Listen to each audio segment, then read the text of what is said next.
मेरे प्रिय विद्यार्थी, आज की इस क्लास में आप सभी का हार्दिक अभिनंदन है।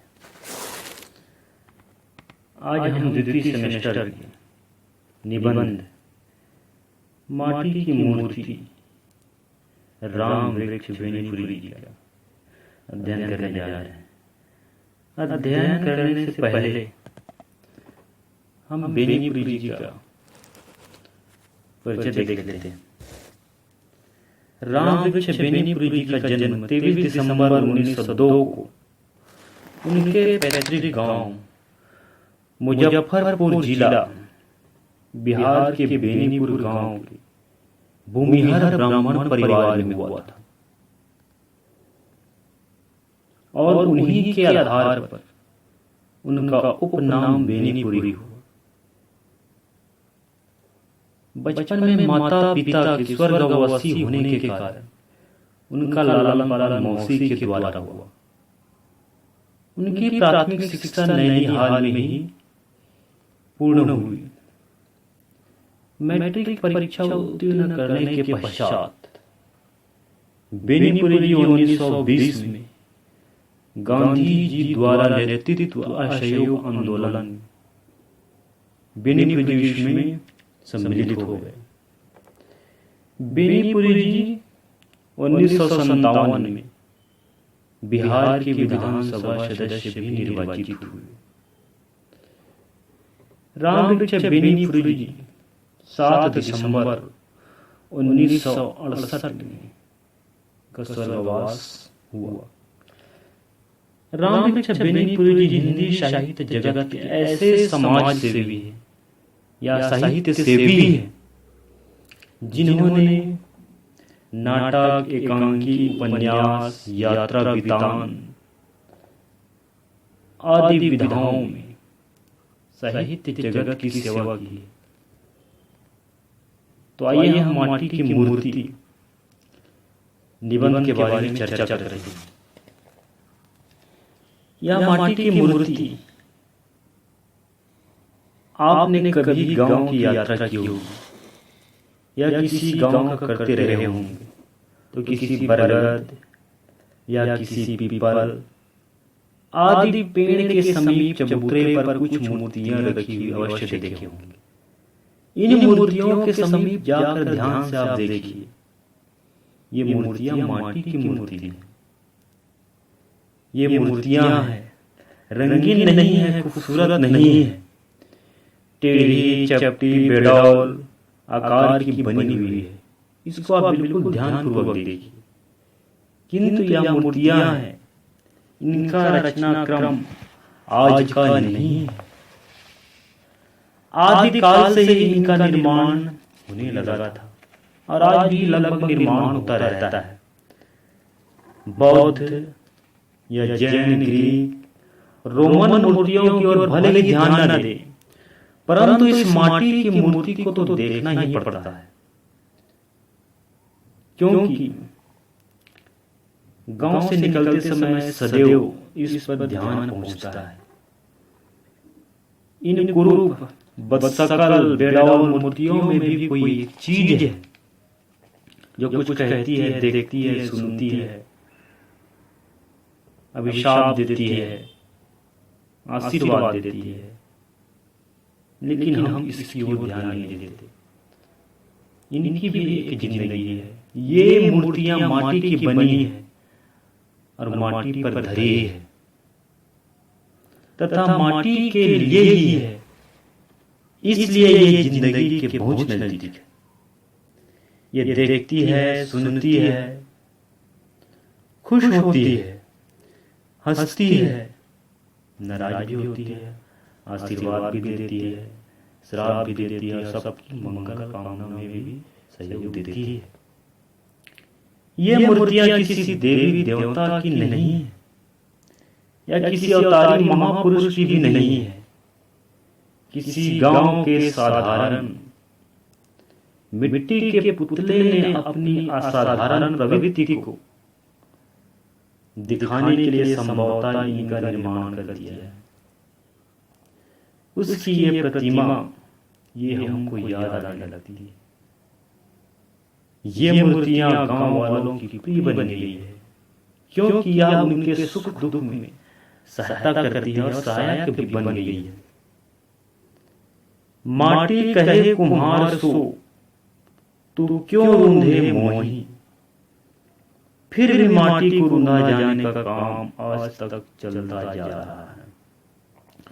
उसकी बात नहीं सुनी जाती है और अंत में रूंधने वाला भी उसी में रूंध जाता है, अर्थात व्यक्ति की मृत्यु होने के पश्चात वह भूमि में मिल जाती है, किंतु छोड़ जाता है यादें, उनके आकार, उनकी जिंदगी, और वे ही गांव वालों की जिंदगी बन जाती है। मिट्टी के पुतलों की बनी हुई ये मूर्तियां संभवतः देखती है, सुनती है, खुश होती है और नाराज भी होती है और अभिशाप भी देती है। खुश हुई तो समझ जाओ संतान मिली, विवाह हुआ, व्यापार चलने लगा, यात्रा सफल हुई, फसल अच्छी हुई, मुकदमे में विजय हुई और रोग दूर हो गया तो समझ जाओ या खुश हुई। यदि यह नाराज हो गई तो महामारी का प्रयोग होगा, रोगी बन जाएगा, कोढ़ी बन जाएगा, व्यापार फैल हो गया, फसल नष्ट हो गई, ओले गिर पड़े, टिड्डियां आ गई, फसल नष्ट हो गई, आग लग गई। ये मूर्तियां माटी की मूर्तियां और जिंदगी के बहुत ही नजदीक है और जिंदगी में पूरी तरह से समा गई है।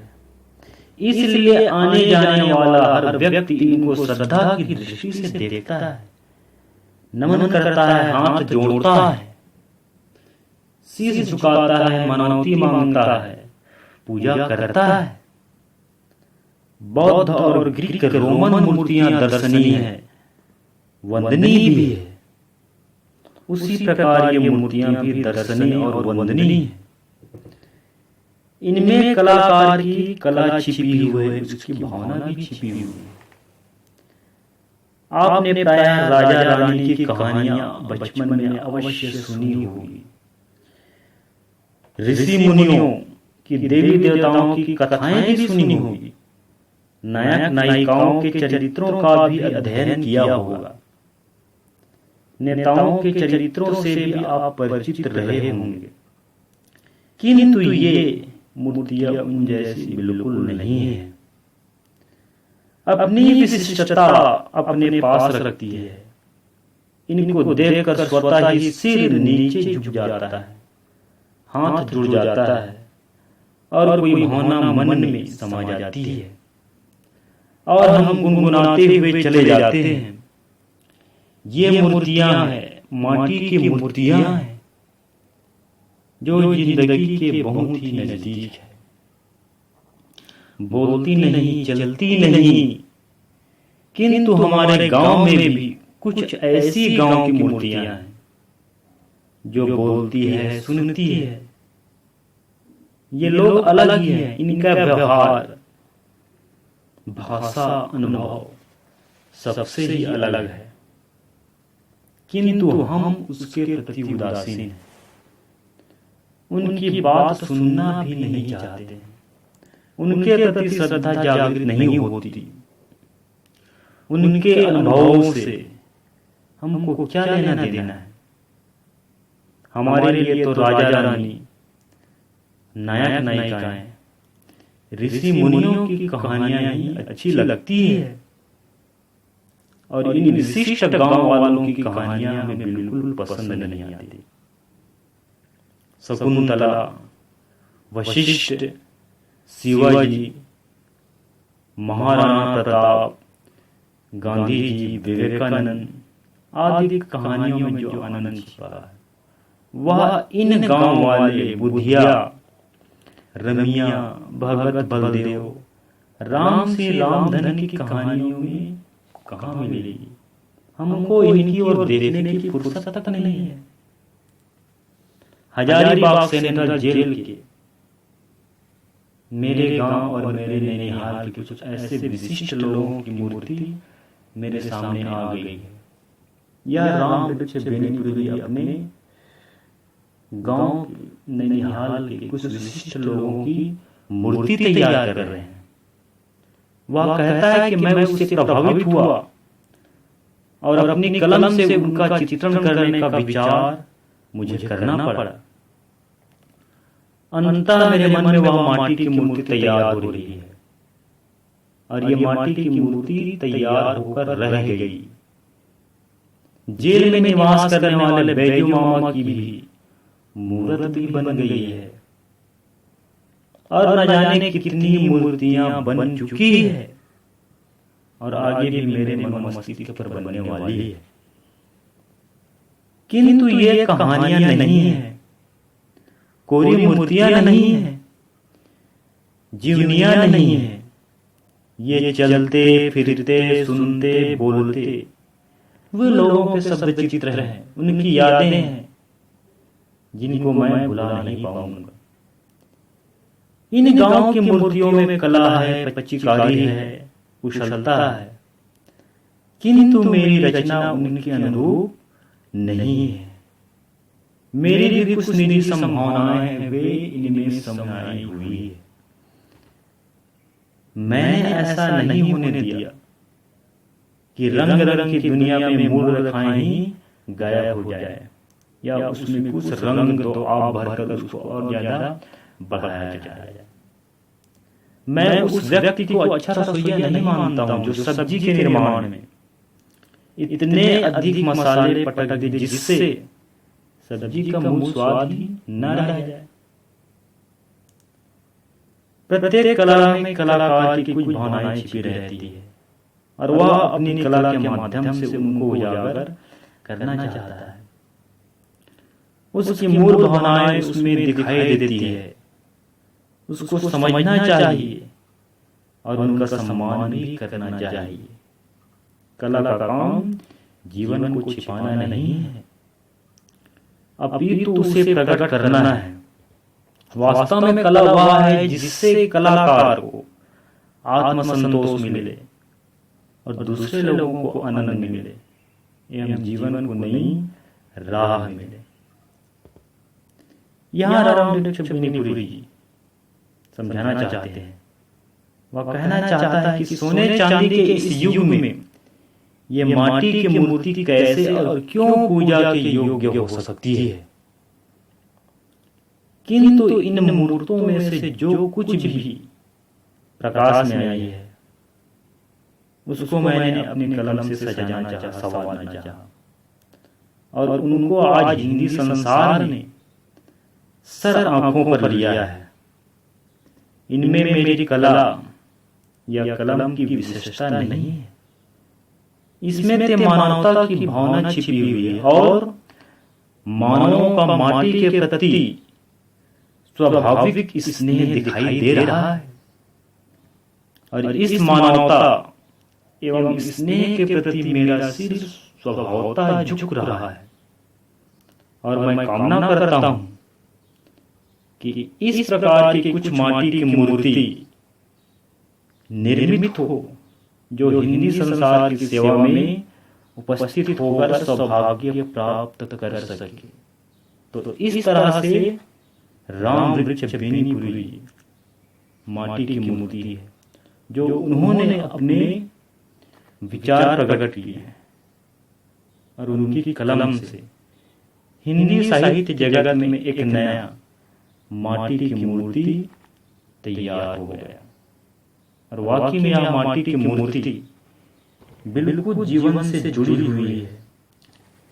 ये मूर्तियां हैं, रंगीन नहीं है, खूबसूरत नहीं है, पर भी यह खुश होती है, हंसती है, नाराज होती है, आशीष देती है और अभिशाप भी देती है।